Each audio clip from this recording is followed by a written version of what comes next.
Seigneur, nous sommes fatigués des voleurs. Nous sommes fatigués de ceux qui s'enrichissent. Nous sommes fatigués de ceux qui ne voient que leurs intérêts. Donne-nous des hommes et des femmes qui peuvent s'oublier et qui peuvent penser au bonheur du Congolais à Kasumbalesa, au bonheur du Congolais à Bolobo. Avant de prier, je voudrais lire le psaume 125e, un psaume qui s'est imposé dans mon cœur, et je prie qu'il accompagne son excellence durant ces quinquennats. Ceux qui se confient en l'Éternel sont comme la montagne de Sion. Elle ne chancelle point. Elle est affermie pour toujours. Des montagnes entourent Jérusalem. Ainsi l'Éternel entoure son peuple dès maintenant et à jamais. Car le sceptre de la méchanceté ne restera pas sur le lot des justes, afin que les justes n'étendent pas les mains vers l'iniquité. Éternel, répands tes bienfaits sur les bons et sur ceux dont le cœur est droit. Mais ceux qui s'engagent dans des voies détournées, que l'Éternel les détruise avec ceux qui font le mal, que la paix soit sur Israël. J'aimerais prier. Seigneur notre Dieu, nous venons en ces jours devant toi et nous prions dans ces quatre directions. La première, te dire merci pour ces beaux, merveilleux, atypiques, spécial pays que tu nous as donné. Pays que plusieurs nous envient, mais que tu as décidé dans ta préscience de nous donner. Pourquoi? Nous ne savons pas, et même nous ne voulons pas savoir. Ce que nous voulons savoir, c'est que Proverbe 16, au verset 4, dit « Tu as tout fait pour un but ». Et nous croyons que tu nous as donné ce pays pour un but, avec sa superficie, avec son sol, son sous-sol, avec sa flore, avec sa faune, avec le merveilleux peuple que nous sommes. La deuxième prière que je fais, c'est de te bénir pour la cérémonie d'aujourd'hui, qui est à la fois un aboutissement, mais aussi un début. Aboutissement d'un processus qui a été laborieux, mais processus au cours duquel tu nous as soutenus. Comment ne pas te dire merci? Mais aussi début d'une ère que nous croyons meilleure. Il y a 64 ans, nos pères ont chanté cet hymne national dont une portion est presque comme à la fois une prophétie, mais aussi un souhait venant du cœur. Ils ont dit, nous bâtirons un pays plus beau qu'avant. Papa, permets que ces quinquennats puissent faire passer cette parole d'un vœu pieux, d'un souhait en une réalité, et que le Congo devienne réellement plus beau qu'avant. Notre troisième prière, nous te recommandons celui que tu as choisi, les premiers d'entre nous. Donne-lui la bonne santé et la force, car dans la mesure où il sera en bonne santé qu'il pourra nous servir et servir cette nation. Nous te prions de les remplir d'intelligence, de sagesse, la sagesse que tu as donnée à Salomon. 1 Roi chapitre 3, versets 7 à 9, nous nous montre qu'il a demandé la sagesse, non pas pour lui, mais pour juger, pour avoir la perspicacité, pour avoir le jugement qu'il faut, afin d'élever les bonnes options. Seigneur, ton serviteur, au-delà de sa bonne volonté, a besoin de toi, que tu puisses l'aider. Et ma quatrième prière, Seigneur, aide-la à choisir des hommes et des femmes qu'il faut. Des hommes et des femmes qui l'aideront, afin que la vie du peuple moyen, du citoyen moyen, devienne meilleure. Seigneur, s'il te plaît, des hommes et des femmes de qualité, des hommes et des femmes de valeur. Seigneur, nous sommes fatigués des voleurs. Nous sommes fatigués de ceux qui s'enrichissent. Nous sommes fatigués de ceux qui ne voient que leurs intérêts. Donne-nous des hommes et des femmes qui peuvent s'oublier et qui peuvent penser au bonheur du Congolais à Kasumbalesa, au bonheur du Congolais à Bolobo, au bonheur du plus démuni. Alors, nous te que tu exauces ces prières. Attendre 5 ans, mais en ce jour, ma foi est tellement grande que j'anticipe. Je dis gloire, grâce. Nous terminerons ces quinquennats dans 5 ans, dans la louange et dans l'adoration. C'est dans les précieux, beaux, merveilleux, dignes nom des louanges, le seul nom de Jésus-Christ que j'ai ainsi prié. Amen.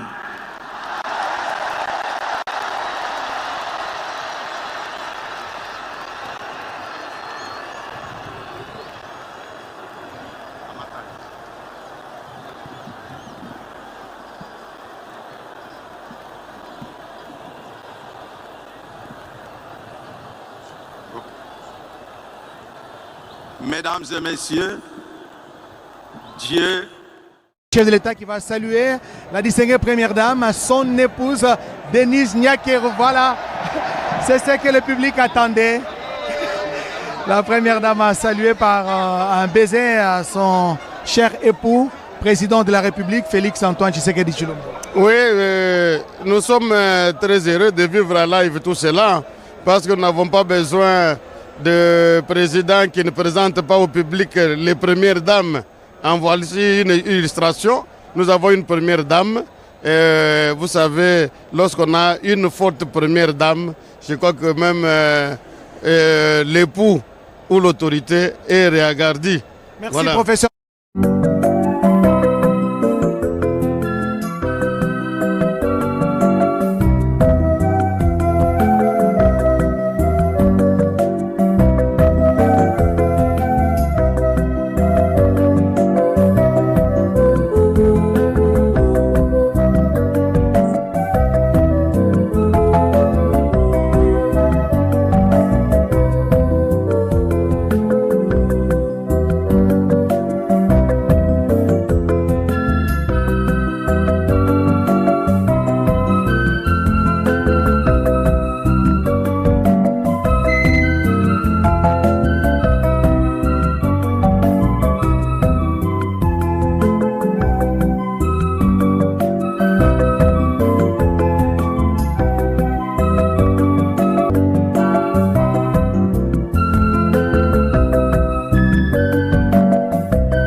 Quatrièmement, de poursuivre la diversification de notre économie et d'accroître sa compétitivité en optant pour la transformation de nos produits agricoles et miniers bruts sur notre sol.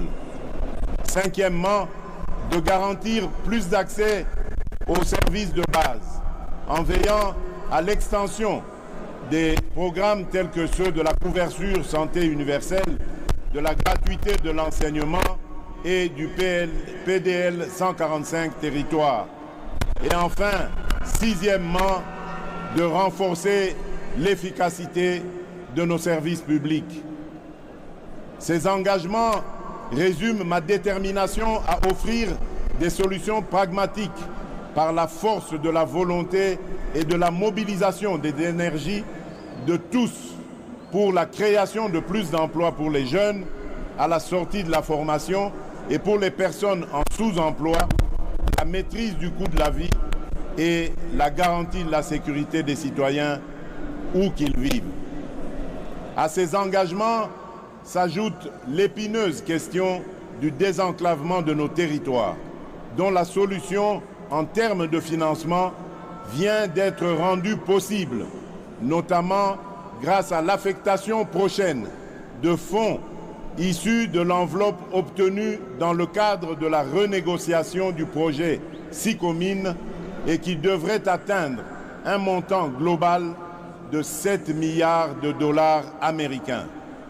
À cette question épineuse se pose-t-elle aussi celle du développement des chaînes de valeurs agricoles et de l'assainissement de nos villes, trois défis qui constitueront les 3 initiatives présidentielles prioritaires de ce nouveau mandat. Mes très chers compatriotes, de vos suffrages et le renouvellement de votre confiance à mon égard interviennent dans une période critique de l'histoire et où de nombreux défis pèsent sur notre devenir collectif. D'abord, sur le plan national, les efforts fournis dans la sécurisation de nos concitoyens et dans la sauvegarde de notre intégrité territoriale se retrouvent mis à mal par les velléités obscures de certains États voisins, d'acteurs extérieurs ou internationaux, avec la complicité lâche de certains des nôtres. En effet, nonobstant votre vigilance, le sacrifice et la bravoure de nos vaillantes forces de sécurité et de défense, les menaces se veulent résilientes. Et pour beaucoup, alimentées par la trahison de certains Congolais qui, sans scrupules et sans la moindre considération humaine et patriotique, s'allient à l'ennemi pour faire couler le sang de leurs propres frères et sœurs congolais. Toujours sur le plan national, se pose le défi de la sauvegarde de notre cohésion nationale qui ne peut se faire qu'au moyen du renouvellement et de la consolidation de notre vouloir vivre collectif. Un vouloir vivre collectif où seront bannis les fléaux de la haine, du tribalisme, du clanisme et de toutes les antivaleurs qui aujourd'hui minent le développement de notre pays.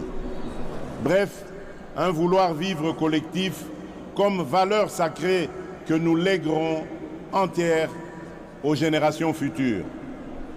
Ensuite, sur le plan international, se dresse le défi de l'intégration régionale et du développement de notre continent pour lequel notre pays, la République démocratique du Congo, a significativement contribué et, fort de son potentiel, se veut aujourd'hui, plus qu'hier, un acteur incontournable, mieux, un catalyseur.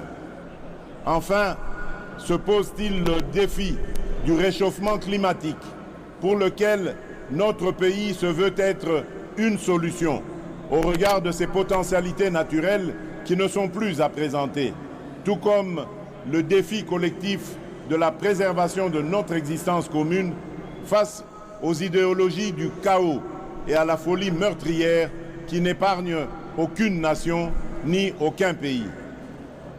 Chers compatriotes, je mesure l'ampleur de la tâche qui m'attend, ainsi que toute la portée des attentes légitimes qu'évoque cet ultime mandat dans l'esprit de chaque Congolaise et de chaque Congolais.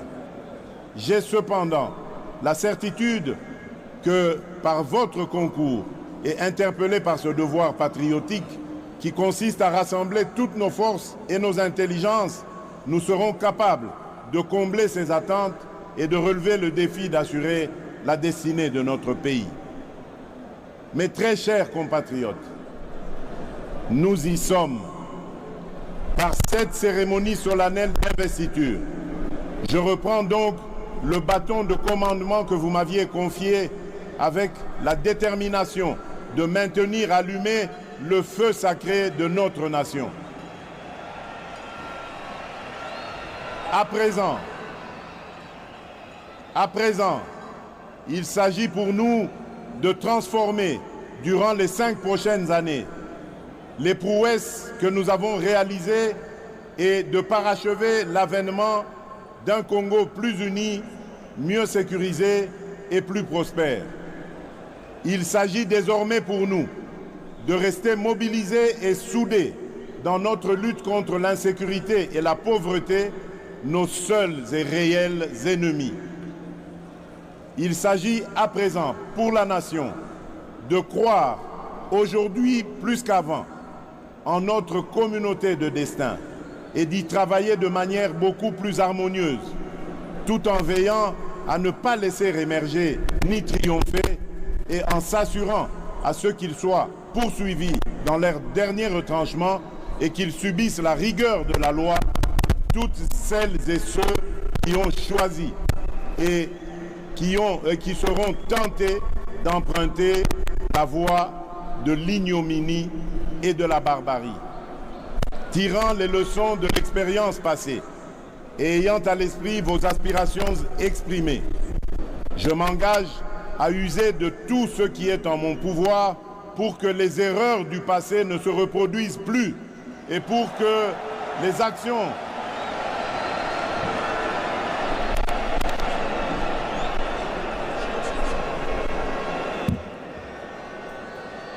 Je disais, tirant les leçons exprimées, je m'engage à user de tout ce qui est en mon pouvoir pour que les erreurs du passé ne se reproduisent plus et pour que les actions nécessaires à l'avancement de notre pays soient promptement prises. C'est à cela que j'engagerai le gouvernement qui sera formé une fois la majorité dégagée. D'ores et déjà, j'appelle tous les animateurs des institutions publiques, à quelque échelon que ce soit, toutes les citoyennes et tous les citoyens à un sens élevé de patriotisme, afin que notre rêve commun à tous de voir notre Congo dans toute sa splendeur devienne une réalité. Mes très chers compatriotes, désormais investi de la charge suprême de la République, je me tiens en ces lieux pour sceller avec vous ce nouveau contrat marqué du sceau de vos sacrifices, de vos aspirations, de votre vitalité.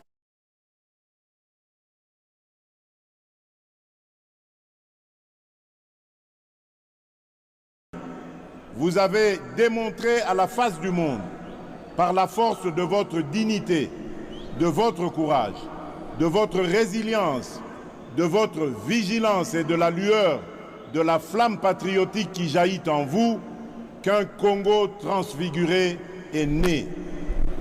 Excellences, messieurs les chefs d'État et de gouvernement, Excellences, mesdames et messieurs les représentants des chefs d'État et de gouvernement, Honorable Président de l'Assemblée nationale, Honorable Président du Sénat, Monsieur le Premier ministre, chef du gouvernement, Monsieur le Président de la Cour constitutionnelle, Monsieur le Premier Président de la Cour de cassation, Madame la Première Présidente du Conseil d'État, Honorables députés et sénateurs, Mesdames et Messieurs les membres du gouvernement, Mesdames et Messieurs les chefs de mission diplomatiques et représentants des organisations du système des Nations Unies, Mesdames et Messieurs les présidents des regroupements des partis politiques, Mesdames et Messieurs les représentants des organisations syndicales et confessions religieuses, autorités locales et coutumières, Mesdames et Messieurs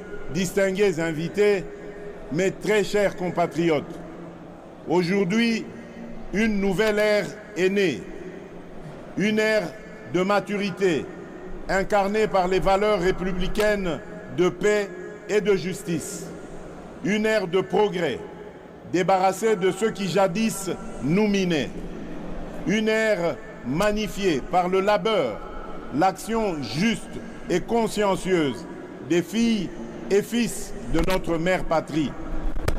Une ère transcendée par le serment renouvelé de ne jamais trahir le Congo et son peuple et de propulser plus haut l'étendard de notre chère et belle nation. Enfin, l'ère du renouveau, lancée par un quinquennat que rien ne détournera de sa volonté de réaliser une République démocratique du Congo plus unie, plus en sécurité et plus prospère pour la postérité. Que vive la démocratie, que vive le peuple congolais, que Dieu bénisse la République démocratique du Congo, son peuple et tous ceux qui l'ont choisi comme pays de résidence. Je vous remercie.